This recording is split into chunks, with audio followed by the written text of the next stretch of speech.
I bring my inner child everywhere. It's very important to me to have her with me. She doesn't rule my life, however, but she's with me. And Right. she knows she's not going to be hurt and she's safe. And Mm. that's a great thing. And so reading this book, you can just let your inner child be happy. Yes.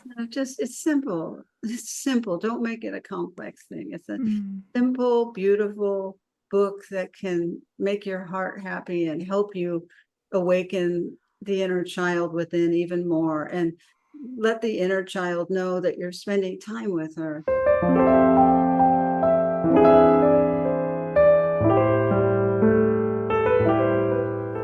Welcome to Sensitive Stories. This episode is for educational purposes only and is not intended as a substitute for treatment with a mental health or medical professional. Let's dive in. Hi, Judith. Welcome to the podcast. I'm so happy to have you here today. Thank you. I'm very excited to be here. Yes. Can you start off by telling us your HSP Discovery story? Do you remember how or when you realized that you're highly sensitive and an empath? I didn't have the verbiage to describe it as a little girl, so I didn't know what it was. And my parents, who were both doctors, said to me, "You're overly sensitive. You don't have a thick enough skin. Why don't you toughen up? You're never going to survive in the world. You don't belong to this world." Just all these zingers Yeah. that so many of us heard Mm-hmm. children. And so I took it personally, of course, and Yeah. I believed there was something wrong with me. Yeah. So I held that inside of myself, for a long time, because you don't know, as children, your perceptions are different. Mm-hmm. You don't think about, well, how could I change that? Let's say I could change it, but you don't want to change it. But that's what I was thinking. So it's very confusing if you don't get the proper guidance as a child. That's why I wrote The Highly Sensitive Rabbit, to give children the proper guidance so they don't have to struggle like so many of Mm-hmm. us did, just trying to make sense of this beautiful trait. Yes, Just trying to exactly. make sense of it. I couldn't make sense of it. I know. So a lot of confusion for me growing up, a lot of loneliness. I was an only child. Um, so I didn't have any brothers or sisters, but that might have made it even worse, because, in the story, the Aurora, who's our heroine, who's a cottontail heroine, a rabbit, and Mm-hmm. in other words, she was bullied by her brothers. Mm-hmm. She was called a crybaby, and they didn't want to play with her, and she was off on her own, and she didn't feel like she belonged. So sometimes having siblings hurts, it It makes it does. worse, and sometimes it helps if you have a nice one. That's true, exactly. But you're right, it can be a lot to manage as a young person when you don't have the language, you don't understand why you're showing up differently in the world, Right. why your parents are trying to get you to toughen up. Um, and especially if you're not seeing other people like you in the world. And maybe Right. you are, you just don't realize it, but not with the same language. And so, yeah, we need these books so children can grow up realizing, oh, this is me and it's okay. Right? Mhm. I'm okay just as I am, and there's actually good things about being highly sensitive, because we often internalize the negatives. Absolutely. And the one thing about this book that helps convey that point are the illustrations by Katie Tanis, because they're not only words saying you're okay and you've always been okay. It's the beautiful colors of the Sonoran Desert, which is where this takes place, but it reflects to your soul, and it lets you see the colors of your soul, which is Yes. really what I wanted to do, is to communicate visually with these kinds of picture books, that you get to do that. You get Yes. to have these visuals, and the colors and the nature changes that go on can awaken, your empath, HSP, HSC self too. Yes. I know the illustrations I was sharing with you earlier that they're so vibrant and but in this soft, sensitive, friendly way. I really appreciate that you found that balance. Because I think little HSCs are going to really resonate with that, right? There's so much texture and interest, but in a subtle way. It's a great balance. Yes, Yeah. at my book signings, I've asked the little children who come, they sit there, they're very quiet, most of the Mm-hmm. ones that come, Yeah. very quiet. But when I ask them, what are they, what's their impression? What do they like? And they say they like the colors. The Yes. colors calm them. Yes, Colors are exactly. soothing. They respond to the colors, I think perhaps more than the words, not sure. It's hard to know, but that's what they remark on. Yes, I can see that because it does draw you in, and there's a lot of nuance and texture there, which I think is interesting for a highly sensitive child. Uh-huh. Yeah. Mhm. I'm wondering for listeners that are out there and thinking, one of my children might be highly sensitive, what are some signs that would point them in that direction that they would know I have a highly sensitive child? Well, highly sensitive kids are often very reactive to outer stimuli, noise, smells, sounds, excessive talking, crowds, video games, screaming, Hmm. um, traffic noise, scratchy labels. Yes. Anything on the body that's uncomfortable. The body of a highly sensitive child is very attuned to what touches it. And Yeah. so it's important not to have the scratchy labels. And if they cry or complain about that, just cut it off. And Yeah. it's like a really easy fix for a problem. They're not being entitled or anything like that. Parents may misinterpret it. They just literally don't like the scratch. So Right. help them with that. Help them with whatever you can. They're not being entitled, and they're being authentic. That's so true. Everything is a lot louder when you're highly sensitive, whether it's sensory information like the tags or the sounds or your emotions that you're feeling. And it can be very confusing when you're a little child. So I appreciate that you're saying, because some people might say, well, build resilience, make them tough it out. I think a lot of us have had that experience, but you're saying, Right. no, it's okay to help them feel more comfortable. Yeah, and it doesn't Hmm. mean they're not tough. They're going to be Right. able to be tougher if they're not getting scratched all the time by the label. It's true. It's so true. Like if we can clear away some of that noise, then they're able to pour that energy elsewhere. I think Right. that's such a good What reminder. would be toughening up with the label? It would be bearing Right. the label. So you're irritated all day long. And it's Exactly. not, and that's true for adults too. You True. want to just be kind to yourself. You don't like scratchy labels, so be it. So, Hmm. fix the things that can be fixed without much problem, without doing some kind of a negative thoughts, coming in and saying, Yeah. oh, you're too sensitive. You should be able to stand this label. Um, Yes. or you should be able to stand this loud music. Why not? Look at all the other kids and you compare yourself to the other kids. So highly sensitive kids have particular sensitivities. What they love is not going to a baseball game at a stadium with millions of people, Yeah. but they love taking a walk, maybe in the Yeah. forest or by a creek, or being with animals and seeing a little animal, a little rabbit or a little animal that jump by. And they love that. They get lots of joy Yes. from it. And Yes. so they love poetry and they love colors and pictures and staring into space. That's not a bad thing. Don't worry about them if they stare into space. I always stare into space. Yeah, me too. Finally, the day's over, I could stare into space, so Exactly. I know it's the moment your brain can do its work. It's like, oh, I can catch up on just downloading everything and sifting through it. and Yeah. doing nothing Doing and nothing. staring into space and not thinking about anything but looking up at the beautiful stars in the sky, Mhm. which is what Aurora does. Or this is Aurora. Yes. They get a sense of her eye, Oh, so the pretty. innocence and what she looks like. Um, Yes. and this is an example of the illustrations, but she loves looking at the moon. And that's Yes. something I always loved to do as a child when I didn't relate to people that much. I would look up at the moon every night from my bed. I'd get under Mm, my covers and look out the window and see the moon rise. It yes. always made me feel connected. I know. Those are some of my favorite parts too, of just being quiet in the night and either the moon or the stars or hearing the little sounds outside, the crickets, whatever it was.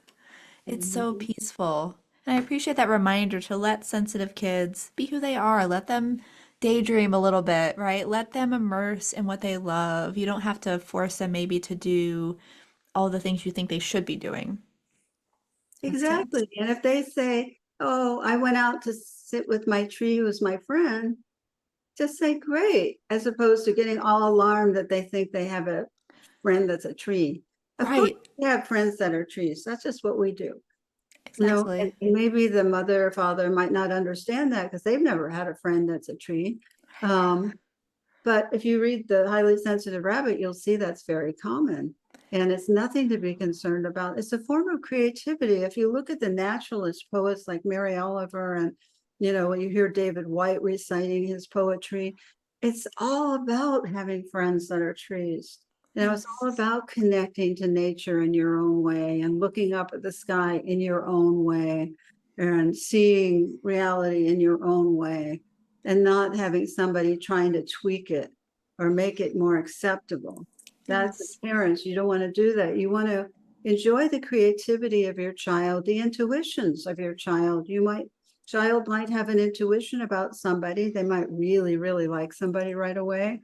Think I like that person. Yeah. And they might not like another person. They might say, I don't like this person. And instead of saying, as my parents did, what do you mean you don't even know this person? That's Right. what they always say. Yeah. Well, that's just what, I don't feel comfortable. That you Yeah. don't have the words when you're that young, because this is young and you don't have the words, but it's just, no, you just get a Mhm. no. And so if that's your child and you have a highly sensitive child, at least find out what they're feeling. Like, what is it about this person? Oh, they're so sad, mommy. They're so sad, or something, or they seem angry. Mhm. Whatever it is that they're feeling, that's interesting. I'll think about that. Thank you for sharing that. Yes. Trust them.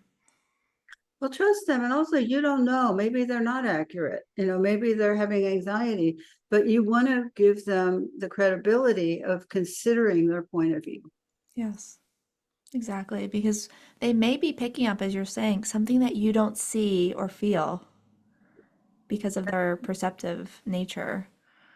That's right. And that's what I did as a child. I had very strong intuitions. Mhm. And there was one friend who I picked up that he was very depressed and unhappy, although he was very vibrant and smiley on the outside. And then he ended up trying to kill himself. Mhm. And so after that, my parents said, never mention another one of these intuitions again at home. So I Hmm. wasn't allowed to talk about it. Wow. So it was completely cut off for you at home. Yep. And I think that's really common for HSPs because the parents don't understand what we're experiencing internally. It can be really hard. Did you find ways to express that elsewhere, or did you pull back from it yourself as well? Oh gosh, well, my story is that I got very heavily involved in drugs in the Mm-hmm. 60s and to run from my abilities and shut them off. I didn't want to Yeah. have anything to do with them. I wanted to Yeah. go with my friends to parties and to shopping. I had had it with all this, Mm-hmm. and so I don't recommend this path, of course. Sure. But I got the help I needed to see Yeah. that in order for me to be whole, I had to integrate these abilities Yeah. into my life. And that's a Yes. big realization that you can't not do it. If you're an HSP, Yeah. you must embrace it. If you Yes. fight it, it'll cause a lot of problems. Yeah. It's not because it's not going away, right? It's a trait we're born with, so it will always be there. And it sounds like, there was things your parents maybe didn't understand or pushed away, but I think it sounds like why you wrote this book, The Highly Sensitive Rabbit, is to create a different experience for kids that are highly sensitive, right? Create a dialogue and an understanding because so many kids are shamed. We hear that constantly. You're too sensitive, you're too emotional, toughen up, get over it. But this book can help create a different conversation, Right, right. right? More Exactly. And acceptance. and help the parents to understand the point of view of the child and the child to understand the point of view of the parent. But Hmm. I just want to read you one part of it. Please. In the end, in the end of the book, there's all the pictures of the desert animals and who they are, actually, which is quite a. I love that addition. I love that too. This is in the end of the book. This isn't giving it away. But the Aurora sat with her mother and watched the moon. The world can be overwhelming and hard things happen, her mother said, but it's also beautiful. Aurora nodded. Being sensitive did often make it harder being in the world, but it helped her see its wild and glorious beauty too. I love that so much. Oh, and there they are, Mother and Oh, Aurora. looking at the moon. It's Yes, so beautiful. together, or she sometimes likes being alone. So one of the skills she learned from her animal friends is that she doesn't, just because she has a friend doesn't mean she has to sit with them watching the moon all the time. She could say, no, I'd rather be alone tonight, or Yes. yes, let's go. So you have a choice. You don't have to say yes to everybody. I appreciated that modeling because I think a lot of sensitive kids, and I've heard this recently from folks that they're always encouraged, get outside, be social, constantly. It's like, no, we need a balance. And it's like, yeah, you want to say yes sometimes, but sometimes you need to say no and set that limit, Right. right? And it can be both. Both are Exactly healthy and right. important. Yeah. Exactly right. And um, for the children to accept themselves is so important. And one thing I always heard as an HSP, and this drove me crazy, and as an adult, it's like really a button for me, where they say, you're experiencing something. Let's say you have a pain in your ankle or something. And they say, we have never heard anybody else express this before. You're the only one. Right. It's like, I know. It's so so what? agitating. Right. But I am experiencing it. Right, right. It's just Right. as a warning to the moms and the kids and the dads. They might say that I've never heard anybody say that before. Right. My whole life. That's Yes, I know. But it doesn't make it any less valid just because you absolutely haven't heard it. true. From Mm-hmm. my perspective, this is how it is. And Mm-hmm. there's no negotiating it. But for them to say, well, I've never heard anything like that before. So I'm very careful. I'm a psychiatrist and with my patients. And if I see younger patients, to not do that to them, to not say, well, I've never heard of that before.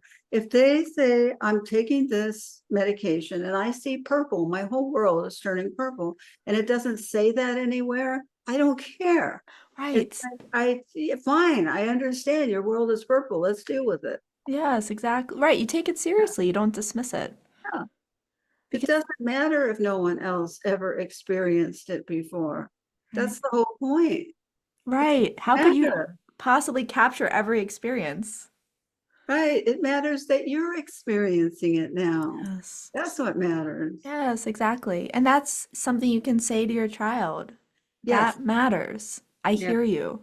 that's right. I want to know what you're feeling. Yeah, right. Be curious and open-minded about it.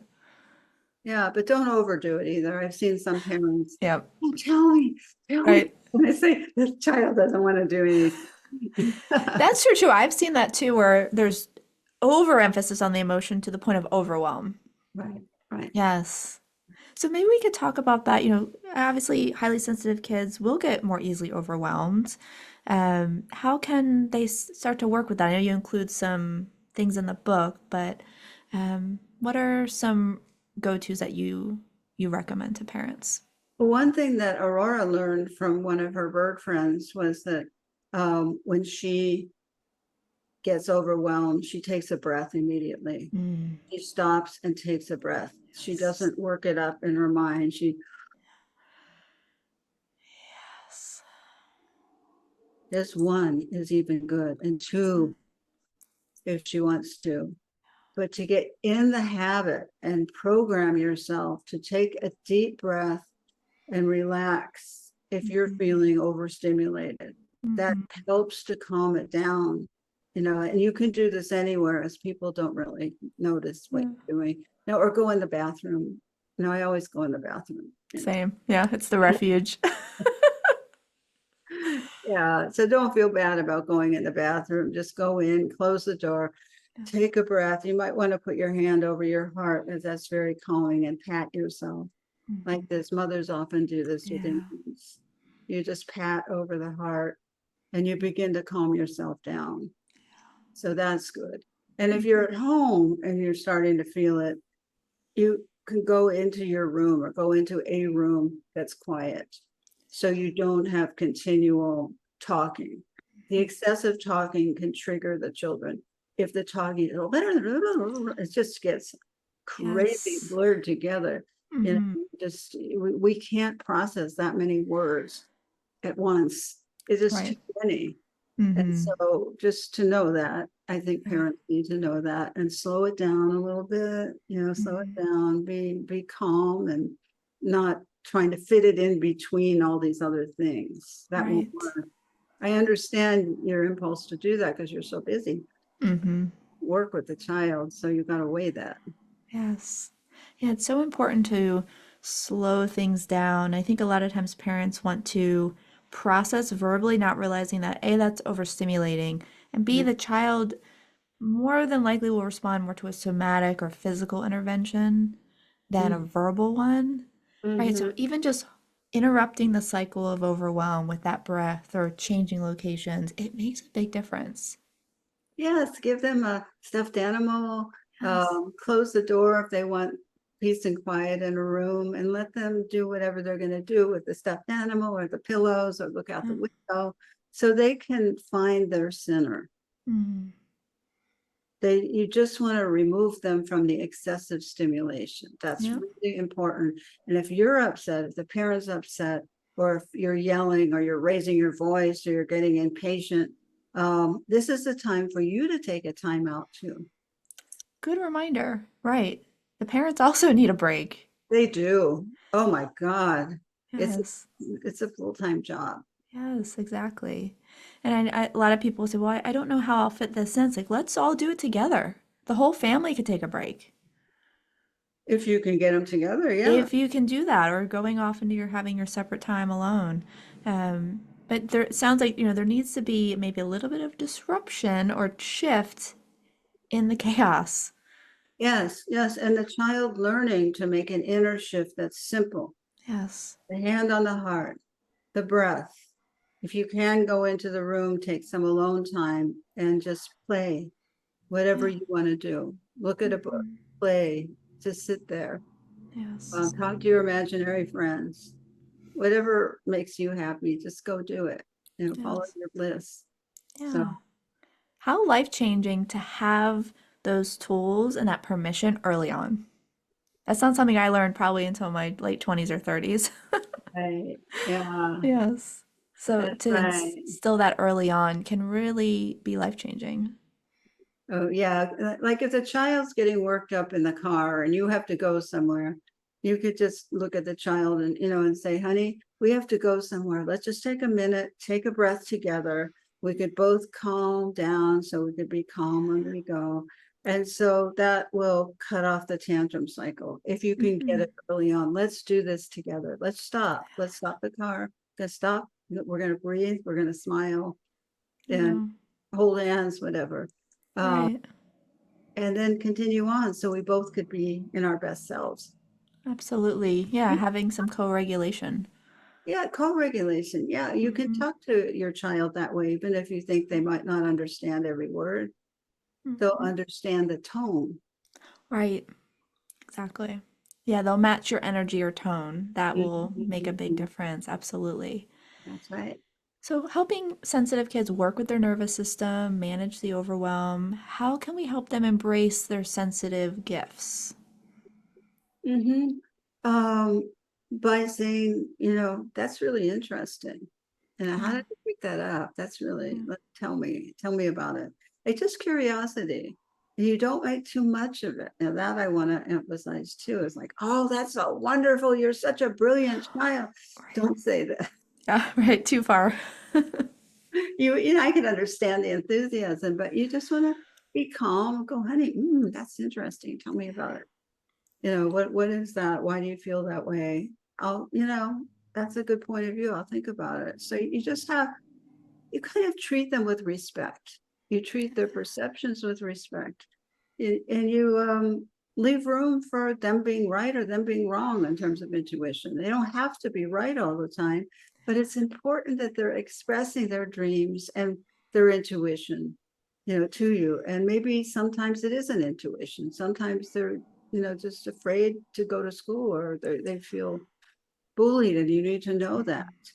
You need Right. to know that so you can intervene and get the school authorities involved to help the child. They should never be left alone in that schoolyard with the bullies. That's right. Yeah.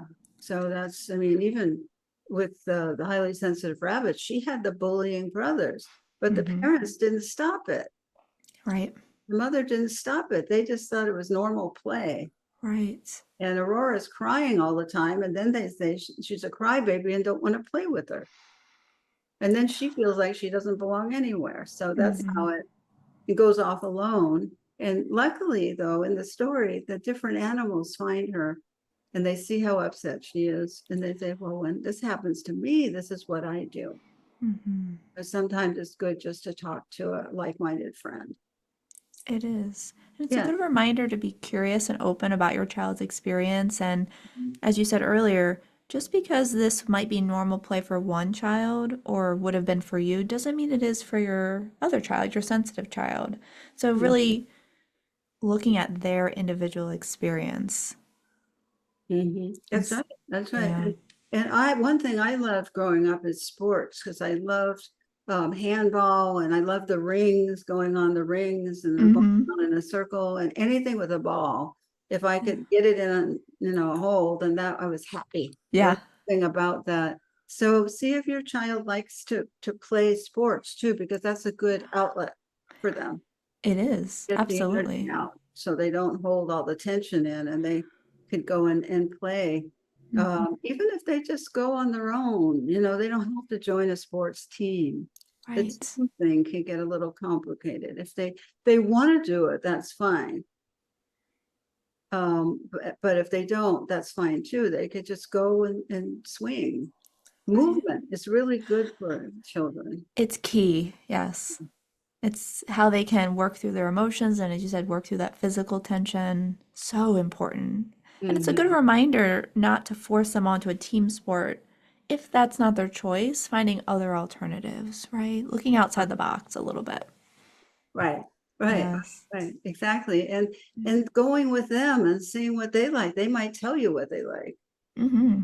I mean, they might like bird watching or Right. so you get bird watching books and you go out, in the wild blue yonder with them and look around for birds and get bird songs and get Merlin, the Merlin app, which has all these bird songs on it that you can just, wherever you're at, you can put the app up and it can identify the local birds there. Oh, I love that. I'm gonna write Oh, that it's down. wonderful. Everybody should have Merlin. I mean, all Oh, adults. So if you love birds. well, I'm always curious about it, so I'm gonna get that up. Yeah.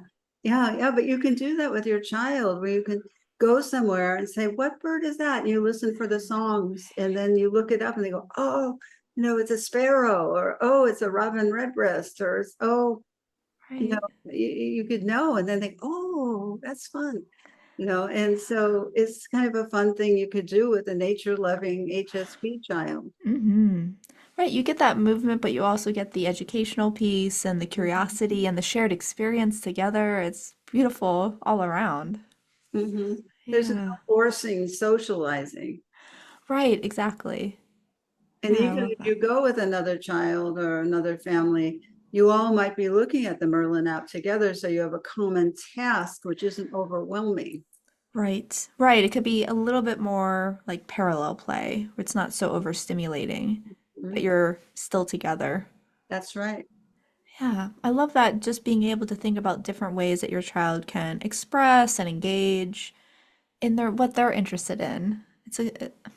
Yeah, that's a good reminder. Like, let's see where they're drawn and follow Right. their lead. Right. Yeah, I love that. And many times HSP children are drawn to animals or bugs or moving things, living things. They Mm-hmm. love that fish.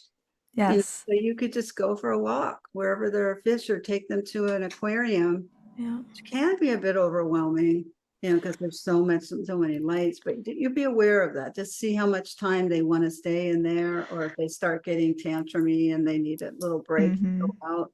Because there's Yeah. a lot of stimulation in the aquarium, but there's amazing visuals that the Oh, child there connect to the creatures. there absolutely is. Yes. Well, Judith, as we start to wrap up, I'm wondering if there's a final message for parents that are listening, they're parenting a highly sensitive child, or let's say you're working with your inner child. Is there any last thoughts you would have? Yes, people are coming to my book signings for the highly sensitive rabbit who are adults and bringing their inner child because they want their inner child nurtured. And that's so beautiful. I bring my inner child everywhere. It's very important to me to have her with me. She doesn't rule my life, however, but she's with me. And Right. she knows she's not going to be hurt and she's safe. And Mm. that's a great thing. And so reading this book, you can just let your inner child be happy. Yes. It's simple. It's simple. Don't make it a complex thing. It's a Mm. simple, beautiful book that can make your heart happy and help you awaken the inner child within even more, and let the inner child know that you're spending time with her and that this is for you and her or him. Hmm. I love that. Yeah, you Yeah. can just sh do that with intention. Yeah. Yes. Have it be a day out, looking at the book, or I put the book on my bed. So Mm. I do that with books I love. I don't entirely know what I'm doing, but I put it there because I like it near me when I sleep, because I'm a big Yes. dreamer and I remember my dreams. So I just like it. So you could do whatever you want with the book. Put the book somewhere unusual or near you. I mean, one child just liked it near her, near her. I think the size and the imagery is very comforting, so I could see having it on my altar or having it on Yeah. display by the bedside, and it's reassuring for that inner child that didn't have these books when we were growing up. Right. I know. Right? And so now how lucky are we to have a resource like this that we can then read to her, him, or them? I just love that so much. Well, Judith, thank you for everything that you shared today. I know parents and our inner childs are going to be very just soothed by it. And I'll be sure to share your resources in the show notes, including the book. Is there anything else that we should know about the highly sensitive rabbit that we haven't touched on already? Um, this book is about Aurora's journey. And oh, by the way, Aurora is me. My name Oh, is Aurora, like in my adult life. People call me Aurora. oh, I Um, wondered. Yes. yeah, yeah. So this is my childhood. I'm Aurora, Hmm. Thank you for sharing that. as It's, you are too. You could be Aurora. Everybody. we all could be. Yes. I love that. Well, thank you, Judith. Yes, and I also want to say I have a empath support newsletter on my website, Oh, great.